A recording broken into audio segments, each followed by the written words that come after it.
Welcome to the GoPROcast, where we invite business doers who are changing lives by sharing their stories, their strategies and tactics, and who bravely talk about their failures that actually led to their biggest successes. Now it's time to Go Pro with Jeremy Torres.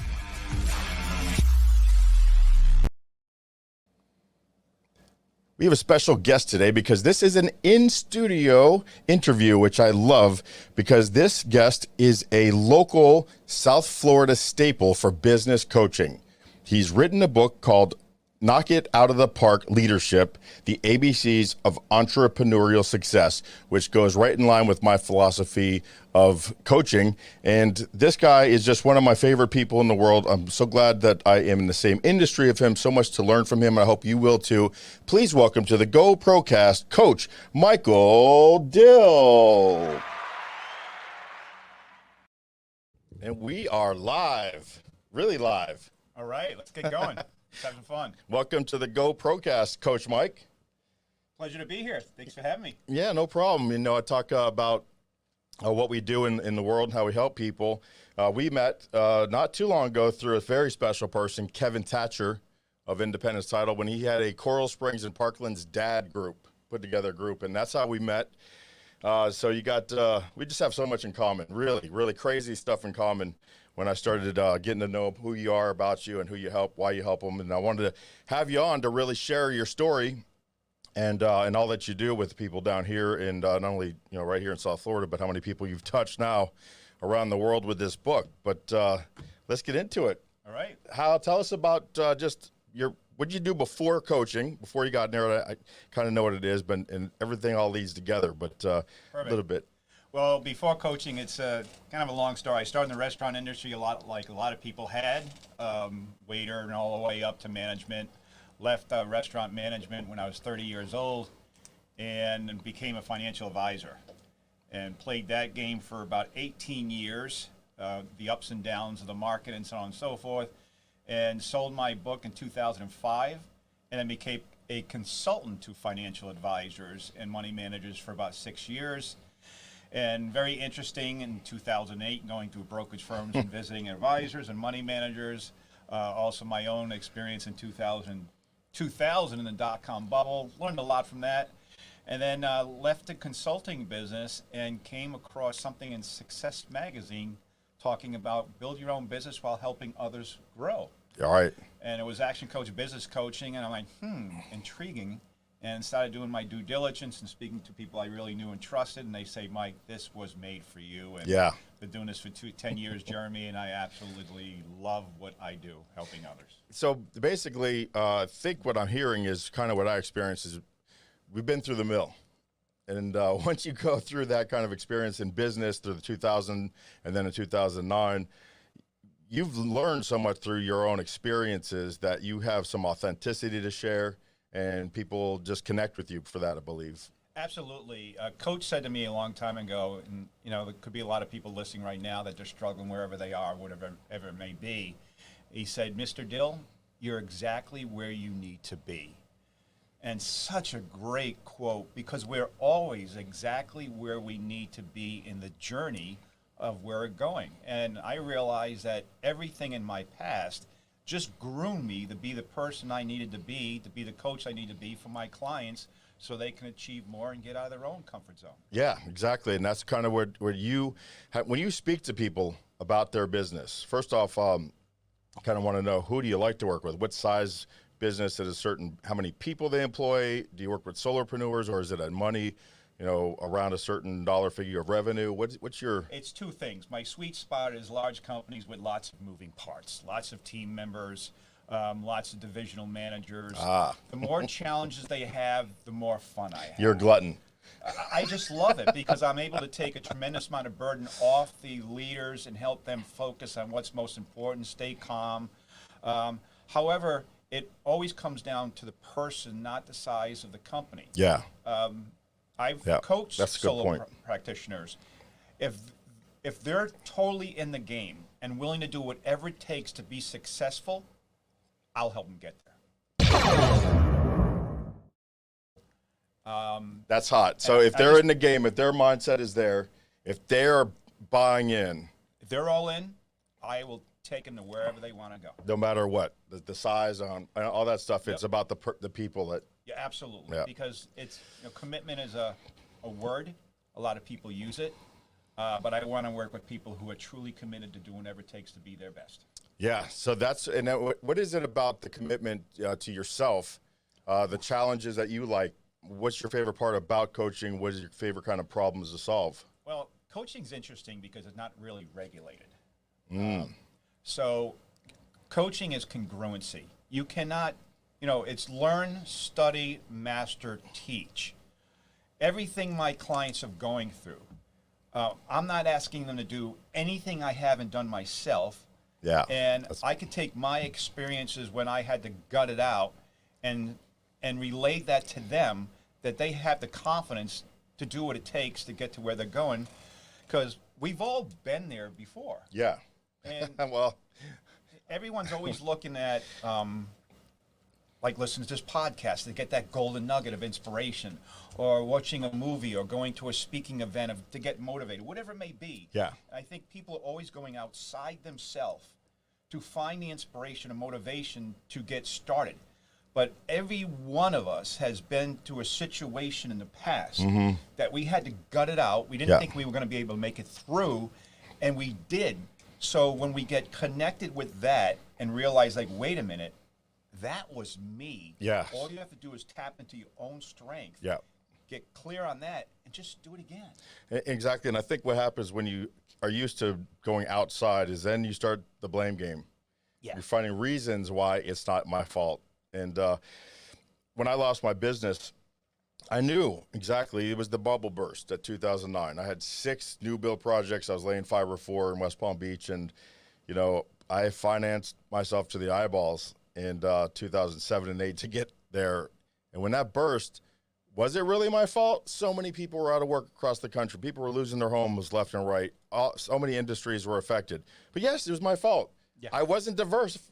I had just one line of business, the fiber optic installation in new build homes. If I would have pushed more to be in maintenance, if I would have pushed more to use my crews to do other things, it's digging, it's placing conduit. I could have done sprinkler lines. I could have done so many things, but I was so focused on what I've always done, and it was easy to blame the bubble, the circumstance. Absolutely. In my book, Jeremy, I talk about when people say, what's number one quality of being a great leader? It's taking 100% ownership. And that's where I love my clients, is everything you have in your life, good and bad, right now is because of who you are. Yes. And the ownership you have taken or have not taken. So when we take 100% ownership for everything good and bad, it's kind of like the truth will set you free. Right. Embrace it. And Yeah. only from now that you know the truth, all right, let's move forward. Let's fix it. Yeah. And go get them. And other people will interrupt you. Other people will disrupt you. Other people will throw barricades up. But ultimately, it's up to you to either have the foresight, don't let those people in your world, or think it's happening for me, right? Because I would not be here if I didn't lose that business. Yep. I wouldn't have learned everything without all of that. I wouldn't have met my wife because of the circumstances that happened after that. So that really happened for me, and it took me a while to learn it. But I got a couple of dog ears here going through your book, and what I love about this book is that I'm a really bad reader. And so because I read it in one sitting, and because it makes sense. It's a logical book. It's in alphabetical order, so I know my ADHD brain tells me where it's going next, but it's really creative. And so I just picked a couple of topics out that I resonate with, that I feel like is the most important for success. And I'm just going to name, what they are and have you talk about it for just a second. Do. So time management, one of my favorite things. Time management. Here's interesting. I did a podcast a while back, and I said, time is an emotion. Explain that. Okay, when you're in overwhelm, Yes. and you start speaking like, oh, I got this going on, that going on, that's an emotion. That's true. That is true. When you're calm and centered and focused, and you're just on point, that's an emotion. Right. So time is an emotion, and you just have to decide what emotion you want to be in Yeah. that point in time. I choose to be, very focused. I told my clients there's 5 things. in 2020 when the whole world got crazy, 5 things you focus on. Number 1, you focus on yourself. Mind, body, heart, spirit. Take care of your body, take care of your mind, sleep right, drink plenty of water, and do everything you need to do to stay strong physically and mentally. Number 2, take care of the ones you love, the ones closest to you, your family, your wife, your spouse, your children. Number 3, take care of your company. Do whatever you need to do within the 4 walls of your organization to make sure that company's successful. Number 4, take care of your team, because you take care of your team takes care of the company takes care of you. Right. Number 5, take care of your clients.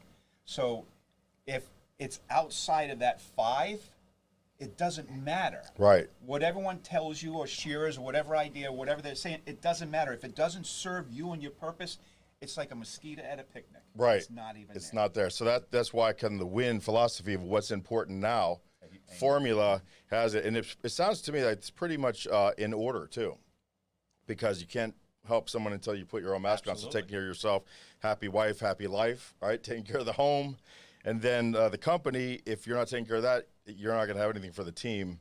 Take care of the team is two-faced, back-facing for taking care of the company, but forward-facing is taking care of the clients, which will take care of the 5th one. Well, I want to commend all the entrepreneurs out there. Yeah. Because what a lot of people don't realize is when you become an owner of an organization, you have taken on responsibility for everyone in that organization. And? I mean, them getting their paycheck, take care of their family.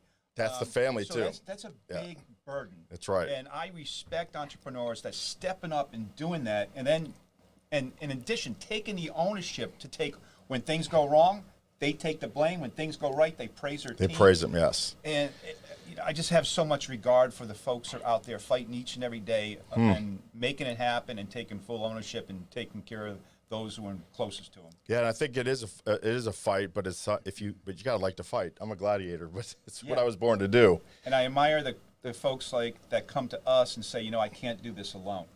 That's something it's huge. And when you say taking care of your employees, what I see, my son, I help him with his business. He's got 5 employees, but I look at those like 35 people, 50 people, 100 people. Because it's like the spider web. That guy's got a family, and they're taking care of family, and they're sending money to other people, and they're helping their relatives. So I look at it as a lot deeper than just a company of 5. It's really responsibility for 30, 40 people. Oh, absolutely. We're a trunk of a tree. Yeah. And the trunk of a tree has branches, and those branches have branches, and those branches Yes. have branches. Yeah. So when you impact one person, that person impacts everyone around them, and those people begin to impact. So that tree starts going farther and farther and farther. You have no idea what type of impact you're having on a daily basis based on how the you're ripples. showing up. That's right. And then for me personally, I spend a lot of time with employee engagement because I'd like those people to go home with more energy than they came to work with, because they feel like they fulfilled a purpose, they got value, they have a voice, and it's heard. And when they go home, they get to brag about what they did, who they helped. Yep. I go home every day, and I'm just tired. I'm tired. And I tell myself, what am I putting into this house? So you got to think about, what did I do today? Who did I help? And then start talking about it with the family, and then you get pumped up again. Oh, so, great. We had a speaker at our conference last week, and she said that there's no difference between giving an employee a $100 bill or a pat on the back. Mm-hmm. All you got to do is be conscious of the little things that they're doing, and just say, Jeremy, I heard you on the phone with that client, and wow, great job, man. It's so good to have you on my team, so keep up the good work. Yeah. Thank you. That person will break down walls for you. Yeah, that's right. We call that catching people in a moment of greatness. Yeah, and we're wired as individuals to look at everything we do wrong. Yeah. We're wired that way. That's right. So if we're looking at ourselves that way, we're going to do the same thing to everyone around us. So we got to create systems of finding the good in ourselves, patting ourselves in the back, so then we can systemize it to find the good in our team. Yes. And they'll find the good in the clients, and everyone will be happy. So how do you work with clients when you take a look and their systems are in the owner's head, for example? How do you deal with? You have a system? when they tell me all these things, I say, so do you have all that document? No, it's all in my head. And then my next question is usually like, well, how's that working for you? Right. And they slow down and goes, it's not. Yeah. And then I simply asked, I said, well, would you like to get that out of your head on paper so you can systemize it more and make your life a little bit easier? That's right. And what did they say to that? They usually slow down and realize, like, man, this is the first logical question somebody's asked me in a long time. Yes. So and that brings another thought. How do you tell if a client is a good fit for you, or vice versa? I can tell by speaking to them, asking them certain questions, the words they use.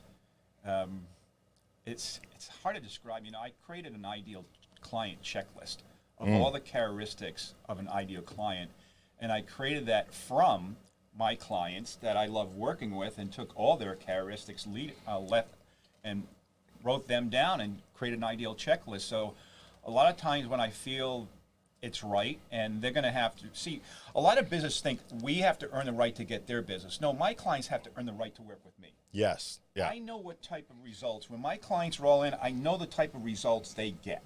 Yes. They light it up. Not only more money, better clients, better team, but the best testimony I ever got was when a wife came up to me at a party and said, come here, you. I don't know what you did with my husband, but I owe you a hug and a kiss. Right. That's a big. Now, he's doubled his business, but that was the big win. Right. Yeah.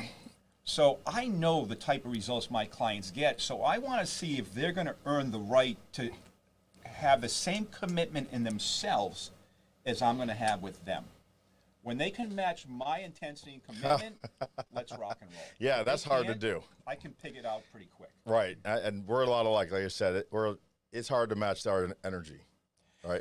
Yeah, I know and I was telling my coach, I met her in Vegas at the conference, and when I told her I was 64 years old, it blew her mind. Yeah. No way. I said, yeah, I'm 64. I'm one of the older guys. She goes, oh my God, your energy, how do you get it? I said, I feed off of my clients' success. So you said something interesting. So we had a discussion about this too.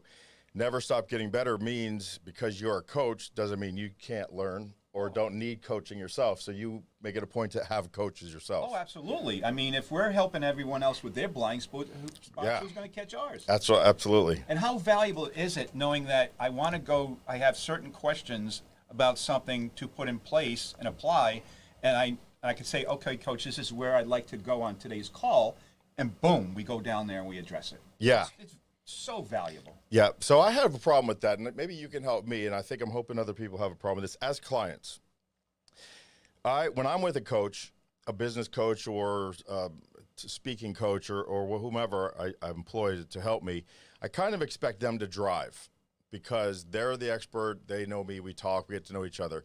And I find very few coaches are able to drive, that I'm usually the one driving and asking for help. Is that wrong of me to think that, or is that just the way coaching should be, that I should be driving as the client and asking the coach week to week to tell them what I'm doing wrong so they can help me? Or should the coach go, look, I'm going to put you through the paces. We're going to go 1, 2, 3.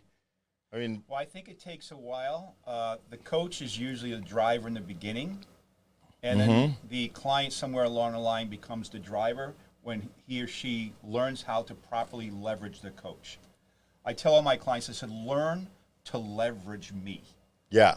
When you learn to leverage me, then that's when you go to the next level. Okay. So I think that's kind of where my personal blind spot is that I'm thinking, coach, I didn't do sports. I was a music geek. And so, but I always heard the football coaches go, give me 5 push-ups and then run 10 laps and, you know, we're running these drills, and they're kind of putting the players through the paces. So I kind of expect the coach that I hire to do the same, but I've not really found that in the last 5 or 6 years. In business, it's a little different, and so I've had to adjust my expectations, but it makes sense. Yeah. It makes sense for that. And I always give them a little bit of exercises to see if they're going to earn the right to do the work, because if they're not going to do the work in the beginning, they're not going to do the work later on down the line. So That's right. If you're not going to do the work, don't waste your time, and don't waste your money. Don't waste my time. Right, which leads us to utilizing no. Utilizing no in your book. How do you find a lot of people have FOMO, right? Fear of missing out, especially business owners. Well, there's a lot of people that are pleasers. You know, we have all type of demographics of behaviors, personalities, and I'm very familiar with all of them. I use the DISC, so I can. Speaking to certain behaviors, I'll ask them right off the bat. I said, "Are you a yes person?" Yes, I am. I said, "Yeah." So you say yes to a lot of things that you begrudge because you want to be a pleaser, and you want to be everyone else to like you, right? Yeah, Yes. yeah. Well, how's that working for you in business? And obviously they slow down again and say, Yeah. it's not. When you get crystal clear, like I talked about the 5 things that serve you, when you get crystal clear on what serves you, and you're crystal clear on how you want your business to work, and type of team you want, and so on and so forth, and the type of clients and all, everything else, it's not even there. Yeah. It's Yeah. not even there. So I've had people say, hey, Mike, we decided that you're going to be this. I'm like, no. They're like, you want time to think about it? No, I thought about it. I said, let me be very clear. I have a yes and a no column. Yeah. You can ask me anything you want. I'll give it a yes or no like that, because I know what serves me and I know what doesn't, and I know what takes away from what serves me. So when you get clear on that, that's when your business starts going to the next level. Right. Yeah. Because you got a direction and a focal, and going left or right of that usually leads you to trying to learn new things, which is helpful, but not necessarily good for the business, like you said, which is number 4. And success leaves clues. Warren Buffett, Steve Jobs, these guys know what to say no to. It's not Right. Right. You can't ask Steve Jobs, obviously, but if you were to ask them, what makes you successful, it's about all the things I say no to, not the things I say yes to. Right. And so we're in working with people down here if we're going to come kind of land the plane here, who is your ideal client, someone listening to this, who are the people that you can help the most in their life, in their pace, in their journey, and we're going to send them to businesscoachmichaeldill.com to see the great website and all the ways that you help people. But for the podcast listeners out here, if you're a business owner, if you're an entrepreneur, if you're a leader that wants to be the best, I don't work with people that are broken that want to get better. I work with people that are good that want to be great, and great that want to be exceptional. If you're willing to do what it takes to be the best in your industry, those are the folks I want to work with. I mean, we just came back from our conference, and I had 2 clients up on stage. One, the best turnaround, one best culture, and Action Coach is huge on culture. And these guys want to be the freaking best. They want to be the best in their industry. They want to be recognized as the best. They want their team to be the best. They want their clients to understand that they're working with the best. Those are the folks I love to work with. And if I tell my clients, when you get clear on what you want, you're all in, I guarantee I'll get you exactly everything you want. yeah, and then helping you figure out what they want, sometimes a challenge in itself. They're really just they lost. Don't necessarily know either. Yes. So, but with your experience and the people you've helped, I think they're in good hands. And people ask me, how do you pound the competition? And this is proof that I don't.